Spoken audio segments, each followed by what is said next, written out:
법은 약자의 편이라는 말이 있습니다. 그래서인지 의료법 또한 무조건 환자를 보호하는 법, 의료인이 지켜야 하는 법이라고 생각합니다. 하지만 실제로는 전혀 그렇지 않습니다. 의료법은 의료 행위와 그 구조를 규율하는 법이기 때문에 환자라 하더라도 그 구조에 개입하는 순간 책임에서 자유로울 수 없습니다. 그렇기에 병원에서는 환자 또한 행동 하나로 환자가 아니라 의료법 위반의 당사자가 되는 순간도 분명히 존재합니다.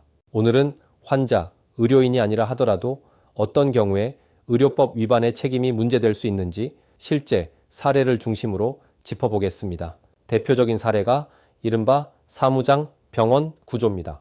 의료기관은 법적으로 의사나 의료법인만 개설할 수 있습니다. 그런데 자격이 없는 일반인이 의사 명의를 빌려 병원을 운영하거나 투자 형태로 수익을 나누는 구조에 참여한다면 이는 의료법 제33조 위반에 해당합니다. 단순 투자라고 생각하기 쉽지만 실무에서는 병원 운영에 관여한 것으로 판단되면 공범으로 처벌될 수 있습니다. 이 경우 의료법 제87조에 따라 징역형까지도 충분히 선고될 수 있는 중대한 범죄입니다. 두 번째는 허위 진단이나 과장된 진료를 요구하는 경우입니다. 보험금을 더 받기 위해 입원을 길게 잡아달라거나 진단서를 실제보다 과장되게 써달라고 요구하는 사례가 있습니다. 이런 경우 의사만 처벌되는 것이 아니라 환자 역시 사기 또는 방조의 구조로 함께 책임을 질 수 있습니다.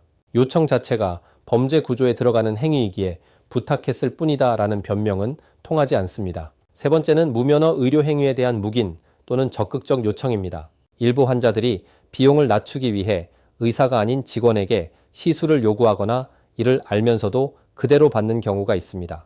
의료법 제27조는 무면허 의료 행위를 엄격히 금지하고 있으며 이를 인식하고도 이용했다면 공범으로 평가될 가능성도 배제할 수 없습니다. 마지막으로 환자 유인 구조입니다. 특정 병원을 소개해주고 금전이나 혜택을 받는 행위는 단순한 추천이 아니라 의료법상 환자 유인 알선 금지 규정에 저촉될 수 있습니다. 특히 대가성이 인정되는 순간 해당 병원에서 실제 진료를 받은 환자라 하더라도 처벌 대상이 됩니다. 의료법 위반은 의료인만의 문제가 아닙니다. 환자, 의료인이 아니어도 병원 운영 구조에 개입하거나 허위 진단, 금전 구조, 무면허 행위에 관여하는 순간 의료법 위반의 당사자가 될 수 있습니다. 동시에 의사 역시 진료 기준과 법적 기준을 명확히 구분하는 것이 중요합니다. 의료법 위반은 일단 분쟁이 생기면 환자에게도 의료인에게도 상당히 복잡한 상황이 이어집니다. 만약 이러한 상황에 연루되었거나